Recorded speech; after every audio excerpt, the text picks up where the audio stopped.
হেই বন্ধুরা, আজ আমি বানালাম একটি মিনি জেনারেটর যেটা অনেক শক্তিশালী, একই সাথে অনেক পাওয়ারফুল। জেনারেটরটা চালু করে যদি এর ভোল্টেজ কাউন্ট করে দেখা যায় তাহলে দেখো এর ভোল্টেজ প্রায় 400-500 এ চলে যাচ্ছে। যদি একটু স্পার্ক করে দেখাই তাহলে দেখো কি পরিমাণে স্পার্ক আর কি পরিমাণে শব্দ হচ্ছে।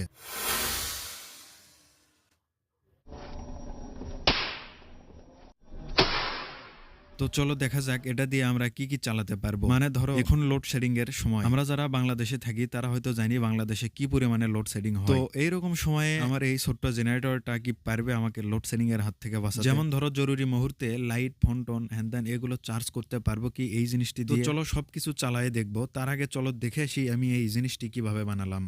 তো দেখো প্রথমেই দরকার হবে আমাদের হাই টর্কওয়ালা মোটর। সেজন্য আমি এখানে 775 মোটর ব্যবহার করব এবং জেনারেটর হিসেবে একটি সিঙ্ক্রোনাস মোটর দরকার হবে। এই ধরনের মোটরগুলো যদি আস্তে করেও ঘোরানো হয় তাহলেও ভোল্টেজ জেনারেট হয়। এটাকেই আমরা 775 মোটর দ্বারা ঘুরিয়ে ভোল্টেজ জেনারেট করব। মূলত এটাই হবে আমাদের মেইন জিনিস যেটা দিয়ে বিদ্যুৎ উৎপাদন হবে। এরপর দরকার হবে ব্যাটারি। তো আমার কাছে এই নষ্ট পাওয়ার ব্যাংকটা আছে, মানে এটার ব্যাটারিগুলো ভালো, বাদবাকি সব নষ্ট। তো আমি এখানে ব্যাটারিগুলো ব্যবহার করব। তারপর দরকার হবে অ্যাডজাস্টেবল ভলিউমের, কারণ মোটরের স্পিড কন্ট্রোল করে আমরা জেনারেটরের আউটপুট এসি ভোল্টেজ অ্যাডজাস্ট করতে পারবো। ভোল্টেজ ফিল্টার এবং স্টেবল করার জন্য দরকার হবে এই ধরনের দুইটা ক্যাপাসিটর এবং একটি ব্রিজ রেকটিফায়ার। এরপর দরকার আমাদের এই ধরনের ড্রিল চাক, মানে ড্রিল চাকটা ব্যবহার করে আমরা মোটরের দুইটা শাফট একসাথে কানেক্ট করব। এরপর দরকার হবে এই ধরনের সকেট বোর্ড এবং মোটরগুলোকে শক্তপোক্ত ভাবে আটকানোর জন্য দরকার হবে এই ধরনের দুইটা ওয়াল ক্ল্যাম্প। সবকিছু একসাথে অ্যাসেম্বল করার জন্য দরকার হবে এই ধরনের এক টুকরো উড বা কাঠের টুকরা। ভালোভাবে খেয়াল করলে দেখতে পাবে আমি কাঠের টুকরাতে 4টা মার্কিং করে রেখেছি। তো মার্ক করা জায়গাগুলোতে এখন সাবধানে ড্রিল করে নিব। আমি যে মেশিন দিয়ে ড্রিল করতেছি এটা বাজারের কোনো কেনা মেশিন না, এটা একটা হোমমেড শক্তিশালী ড্রিল মেশিন যেটা আমি বানিয়েছি। তোমরা চাইলে ভিডিওর শেষে এখানে ক্লিক করে আমার এই হোমমেড ড্রিল মেশিন বানানো দেখতে পারো। ড্রিল করা শেষ, এখন চলো ঝটপট সুন্দরভাবে ক্লাম ব্যবহার করে মোটরগুলো সুন্দরভাবে আটকিয়ে ফেলি।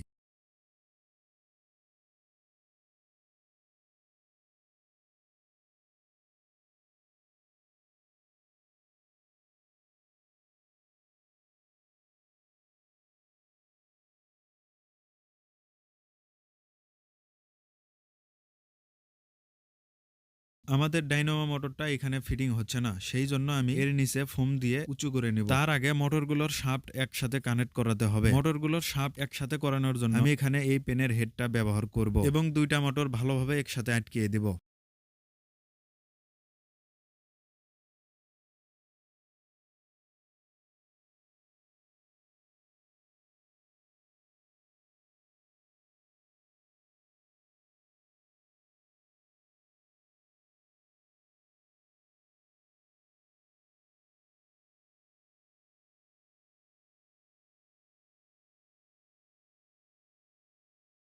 এ পর্যায়ে আমাদের মোটরগুলো কানেক্ট করা শেষ। এখন মোটরগুলোকে পাওয়ার দেওয়ার জন্য দরকার হবে ব্যাটারি। তো এই পাওয়ার ব্যাংকের ব্যাটারিগুলো নিয়ে বিএমএস ব্যবহার করে ঝটপট আমরা একটি 12 ভোল্ট ব্যাটারি প্যাক বানাবো।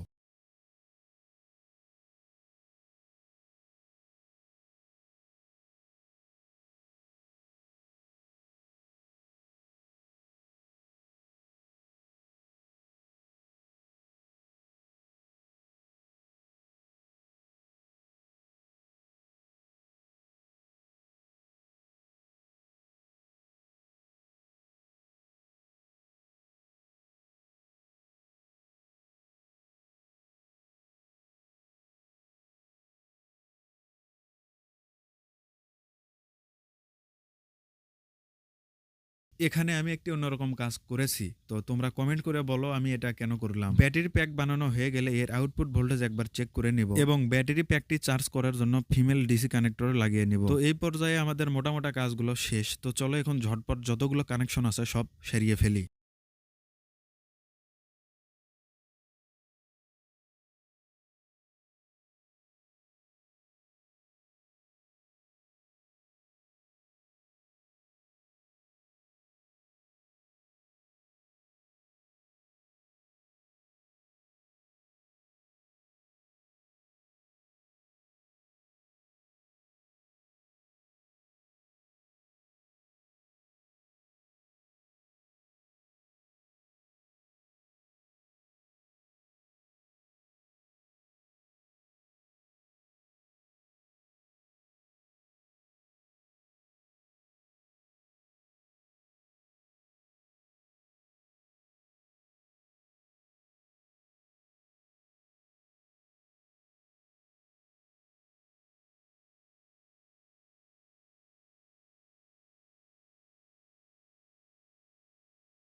সবকিছু ভালো মতন কানেকশন হয়ে গেলে হট গুলো দিয়ে আবার সবকিছু ভালোভাবে আটকিয়ে নিব।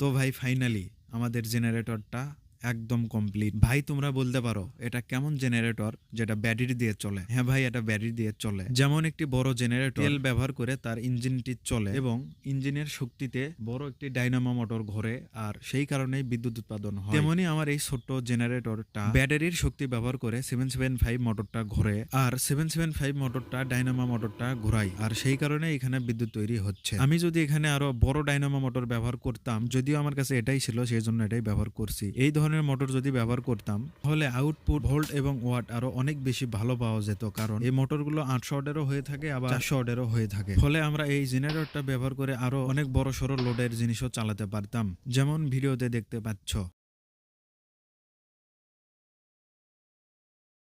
তো চলো এখন দেখা যায় আমার এই হোমমেড জেনারেটর কেমন চলে। তো আমার এই জেনারেটর শুধু প্রোটোটাইপ মাত্র, এটা দিয়ে শুধু 5-10 ওয়াটের মধ্যে এলইডি লাইট চালানো সম্ভব আর টুকটাক মোবাইল ফোন চার্জ করা সম্ভব, তাও আবার অনেক স্লোতে। তো চাইলে এটাকে আপগ্রেডও করা যাবে, সেই ক্ষেত্রে শুধু ডাইনামো মোটরটা চেঞ্জ করতে হবে। তো তোমরা যদি জানতে ইচ্ছুক হও এই ধরনের 400-800 ডাইনামো মোটর দিয়ে আসলে কি কি চালানো সম্ভব, তাহলে এই ভিডিওতে ফলো সাবস্ক্রাইব করে 1K লাইক কমপ্লিট করে দাও। তাহলে এর নেক্সট ভিডিওতে আমরা এর ডাইনামো মোটরটা আপগ্রেড করব এবং এতে যা তা লোড দিয়ে মোটরের ক্যাপাসিটি চেক করব।